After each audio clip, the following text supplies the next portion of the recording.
Well, hello there, and welcome to this episode of The Terri Cole Show.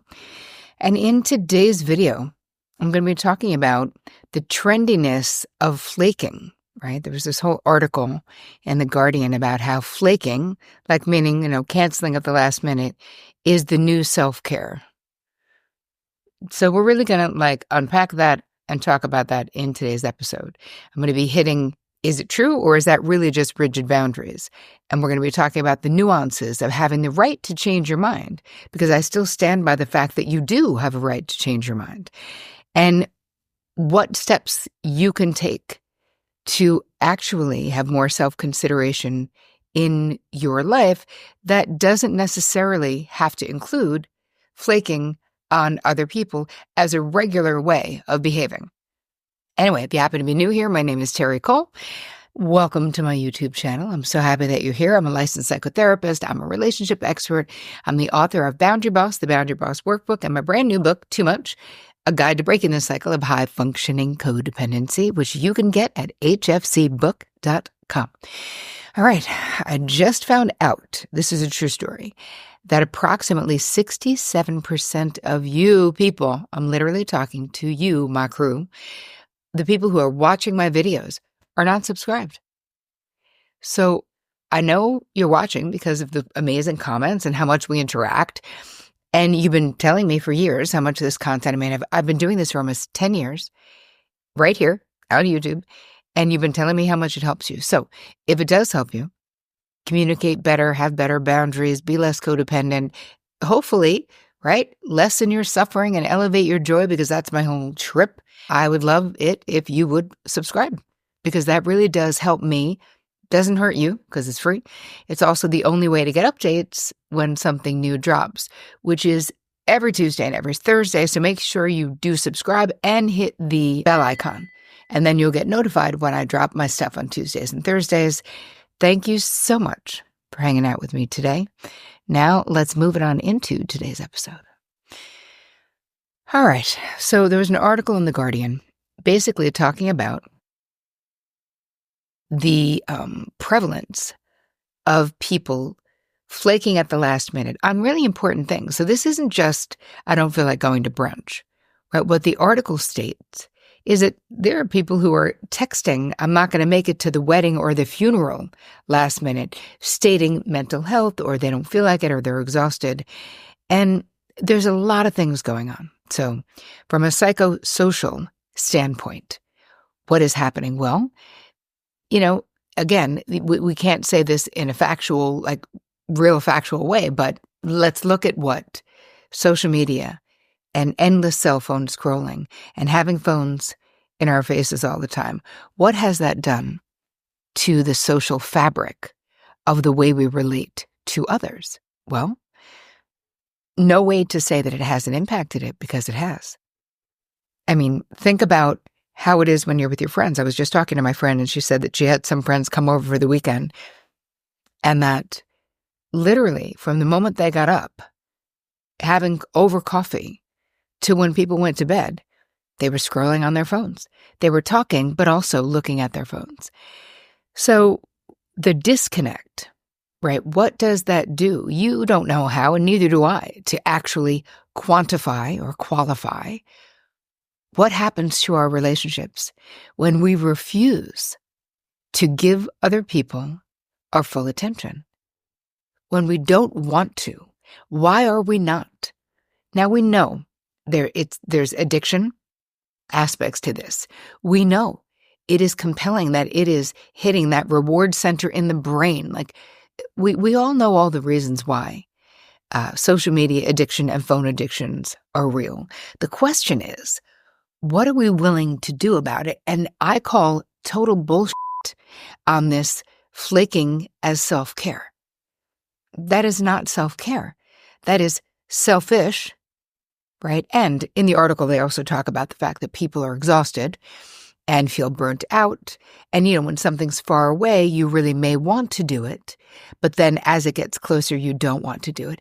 And because there's no real consequence, right? When you think about the way we used to live, right? Let's just look at dating for an example. When you were dating, back in the 50s, 60s, 70s, 80s, 90s, right? I don't know about the 90s, but definitely the 80s. You were usually meeting people through people, maybe at clubs, maybe somewhere else, but a lot of times we dated people that we knew, somebody's cousin, somebody's friend from college, somebody's whatever. So if Bob wants to break up with Betty, he's probably not going to ghost her if Betty is his best friend's cousin, or if he's going to see Betty, because again, we were dating locally then, where you usually lived within a certain mile radius of the person.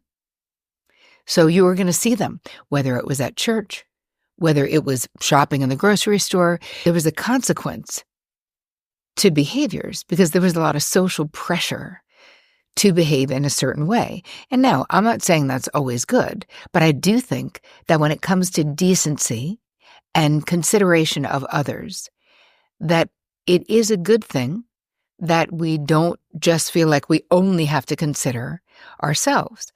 Now, I'm not saying you need to do a whole bunch of crap that's obligation that you don't want to do, that you don't feel like doing. That's not what I'm talking about. Just don't say you're going to. That's it.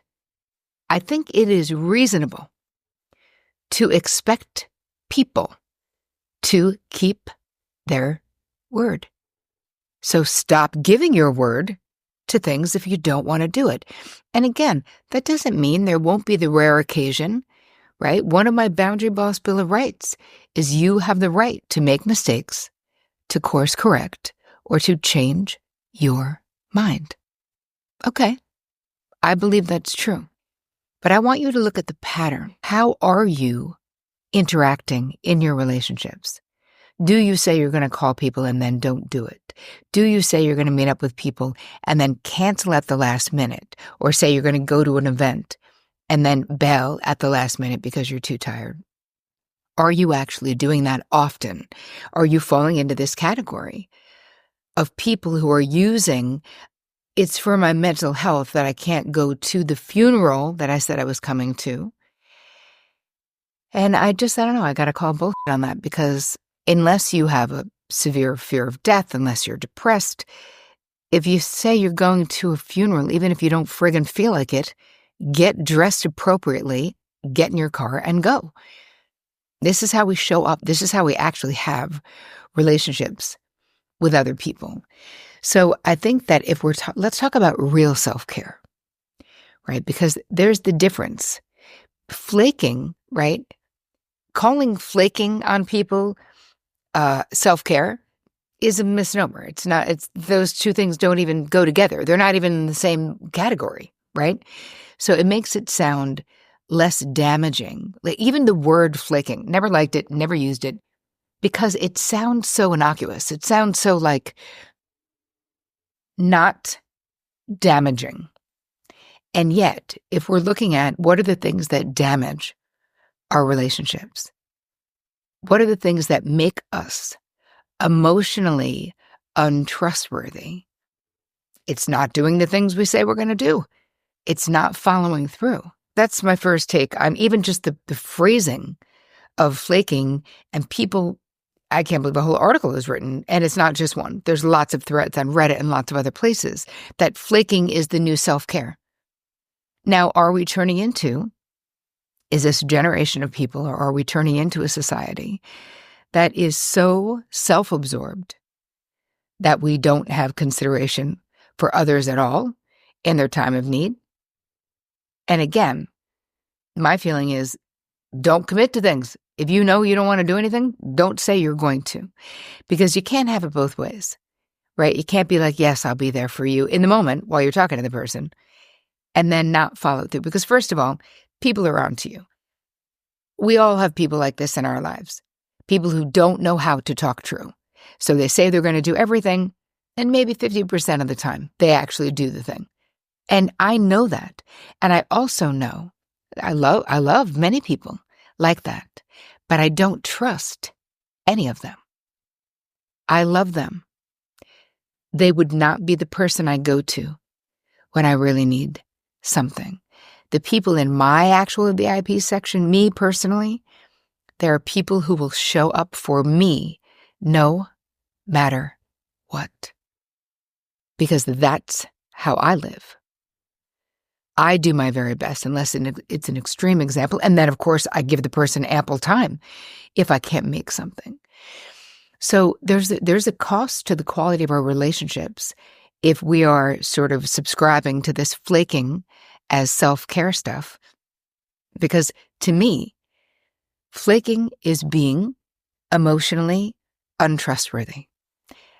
I do not trust you. I cannot count on you to do the things you say you're going to do. And the thing that I think frustrates me about this, or why I wanted to talk about it, is that it's totally avoidable. It's actually avoidable. Just don't commit. That's it. So this whole thing of like, but I really thought I was going to want to do it, but then I didn't. We all feel that way about things, especially if you have plans at night or on the weekends. So much of the time, my instinct is to sit on the couch and watch Netflix or do something else. But if I told you I was coming to your event or your book launch or your whatever it is, I'm going to get dressed and come because I said I would. And for me personally, I value being a person who keeps my word. And those are the only people who can be close to me personally, right? And I know this is different for everyone. I'm also not a person who would sit around all day with people visiting me on their cell phones. Like, no, we don't have to do that. I'm not interested in life light, because that's basically what that creates. You have a much different experience of life if half of the time you're scrolling on your phone. So not being able to tolerate the discomfort of maybe a pregnant pause in a conversation. Since when did we become so fragile? And I don't feel like we are, but I want you to think about, because these are similar things, this flaking as self-care, quote unquote, and this normalization of having a screen in your face, even when you're visiting friends, even when you're out to dinner. It's not healthy, and it is absolutely bad for the quality of our relationships. And listen, I'm not judging. I mean, it sounds like I am, but I'm really not, because I see how easy it is to fall into it, but I go out of my way to work to not have that be a part of my life. I don't want to have a conversation with someone where I'm looking at the top of their head. I could be doing 5,000 other better, more productive things than having half of your attention. It's not interesting to me. It is unsatisfying. It feels rude. And listen, maybe I'm an empath. I'm a highly sensitive person. Maybe it's just me. But honestly, people, let me know wherever you're listening to this pod. Is it just me? Or do you feel like that's rude as shit as well? Anybody? Yeah, I'd love to hear your thoughts. So let's get into the nuances of you're allowed to change your mind, right? That Boundary Boss Bill of Rights and the truth, right? We do have a right to change our minds. All I'm saying is be thoughtful. All I'm saying is let's consider other people too, especially like reading that article, which we'll put a link to in the show notes. It's like somebody didn't come to a funeral because of their mental health, because they were tired or they were burnt out or whatever. I don't know. I don't know. It just seems so weird. Just say you can't make it if you're really depressed and can't get yourself to do it, or maybe you're super sad because the person passed away. But if it's really, I need to assert my mental health because I don't feel like getting off my couch, even though your person died and I said I was like, I don't get it. I really don't get it. I feel like it's so weird, and it's so thoughtless. It really borders on being mean, because when you think about it, listen, you guys, having relationships in life, in the world, online, professional, lovers, friends, siblings, this requires us to actually compromise, right? If you're in a relationship with anybody, you compromise. Of course there's crap you do you don't want to do. Obviously. Not all the time, but meaning you put in an effort. A lot of my very close friends, my yayas, live in Jersey. one of my closest friends, her daughter's had a baby shower. I had an extremely busy week. It meant driving from upstate 3 hours and 45 minutes or 3.5 hours down there to stay there for an hour and a half to turn around and drive back. It was snow, but the effort. I'm not telling you guys this story to be like, oh my God, I'm so amazing. I'm telling you this story because I did what I wanted to do, which is what I said I would do, because I love my friend, because I love her daughter, because I can't wait to be a great auntie to this little baby girl who's coming. Like what I value. I value that friendship because we've been friends since Nixon was in office. For those of you who are not American, that is an American reference to a president from 1973, and that's my choice. And maybe my bar for relationships is super high. I don't know. But I'm willing to do. I'm willing to be inconvenienced for love, for connection, for devotion, for loyalty, for friendship, because it's important to my friend and because my friend is important to me.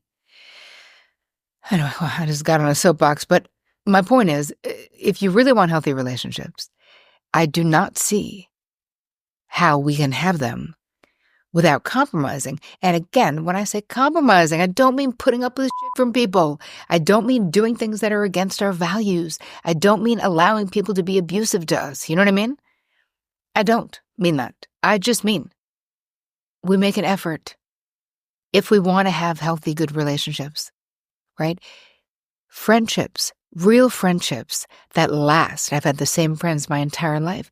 They don't just happen. They happen with attention and intention. And it's the same thing with my marriage. Vic and I have been together 27 years. People are like, you're so lucky. I'm like, bitch, that is not luck. That is effort, energy, intention, thought, love, desire, compromising, talking, yakking, therapy, sex, all the things. But I promise you, it doesn't just happen. And I also would never, ever bail last minute on something that was important to Vic. Even if I didn't feel good, I probably wouldn't. Because if I give my word, and if it's important to him, I make it important to me. You know why? Because he's important to me. Anyway, I don't know. I'm sorry. I feel like I'm just lecturing. I don't mean to. I'm passionate about it because obviously relationships and love and connectedness, that is one of my most cherished experiences in life, but it's also an area of expertise that I gotta say, I really am an expert. So if you want to know how to create healthy relationships, I promise you it is not flaking as self-care. I promise you that is not going to do it. So when people are talking about the whole fact that in the article they talk about saying, it seems like a good idea at the time when it's in the future, but if I don't feel like going on the day, what do I do? So let's just talk quickly about what can you do. Just stop auto-yesing anything. Give yourself the freedom to say, I really need to see how I feel because I've been really down lately or I've been really exhausted lately. Can I let you know? Like, just give a maybe rather than a yes, because it's so much easier to walk it back if it was only a maybe than it is to just bail on a yes, right? Look at your calendar. What's going on? Are you really busy that week? Are you going to really want to do that on a Friday night? Whatever it is. And I say to people, hey, I really need to see how I feel. I have a busy week. That is a legitimate answer. It is okay to not give an auto yes, and you need to know yourself. I know myself. I don't make appointments. There are certain times of the day and certain times of the weeks. I don't make appointments because I used to always find a way to cancel them. So I know my busy days work-wise are Tuesday, Wednesday, Thursday. I know for sure on Friday, I do not want to do an interview at 12 noon. I don't, because I might want to go meet my mother for lunch, which means if I have an interview at 12 noon, I can't. I will happily do an interview at 4 o'clock on a Friday, not a problem. I want to be free to do what I want, but you have to know yourself and know your rhythms. You know, another thing they talked about in this article was how everyone is burnt out. And I think there's truth to this. We are. There's a lot of reasons to be burnt out. So what can you do about that? Have better boundaries. Be more self-protective of your time and your calendar in a proactive way, right? Pay attention to how you feel. Pay attention to what drains you and what actually energizes you. Really, boundaries as a policy, right? That really look at and go, what are the things that are draining the crap out of me in my life? And then start really putting boundaries around those things. So then you won't be flaking because you need self-care, right? You're going to be containing more of your energy and your bandwidth, which you have a right to. Right. And I'll give you in the guide that goes along with this, I'll give you some ways that you can lovingly say no to things. Right. Thank you so much for thinking of me. And I need to say no. I'm otherwise engaged. I've got something else going on. I say to my friends, if I'm not up for something, I just say, I'm not up for it. I've had a busy week and I really just need to be home with Vic today. I expect them to understand. Right. But I don't do that if I've already said I'm going to it and it's the day of the shower or the funeral. You know what I mean? Then I'm like, all right, I'm strap in because I guess I'm going. It can be difficult, to be honest. But what I really want to inspire you to not take sort of the easy way out with text messaging, right? It's like people are not understanding of you flaking last minute. It's very painful when you do that. So I really want you to think about it. If this is something that you're doing, there are so many better ways to do it. And I've got a bunch of ideas for you in the guide. Go to terricole.com/guide for them. And I also want you to look at how it's self-sabotaging. This behavior, this flaking as self-care thing, it's really self-sabotaging to your relationships, right? Like you are not that fragile. Right? It's okay for you to not want to do something simply because you don't want to. You don't have to cancel at the last minute. So I want you to think about trusting relationships require something from us. And that really does. Flaking like that really hurts the trust in a relationship. And only you can be responsible for the amount of integrity that you bring into your life and that you bring into the world. But I feel like it's something that right now we're really lacking a lot of in a social context. And all we can do, each one of us, is do the best that we can to go forward in integrity, with integrity, telling the truth about how we feel and what we need, but also planning and taking responsibility for our commitments and what we say we're going to do. So I'll be giving you a couple of scripts in the guide. I'm curious to see what your thoughts are on this. Have you had this experience? Do you just expect people to flake on you? Or are you like me and someone who doesn't do it often? What happens for you if people do flake on you? Or are you the flaker and you feel like it's fine or you feel like it's not fine? I'd love to hear what your thoughts are on this. So go to the guide, terricole.com/guide. And if you like this conversation and this dialogue and talking about topical things and talking about psychological things and emotional things, and if you like doing Q&As with me, I really want to invite you to consider joining my community, a community that actually shows up for one another. This is my membership, terricole.com/TCM. Check it out. We would love to have you. We meet every single week. It also gives you access to my 4 signature courses. And it's really one of the only ways, besides my mastermind, which we're also taking applications for, it's the only way to work with me directly. So if you love this, I think you would love TCM, which is Terri Cole membership.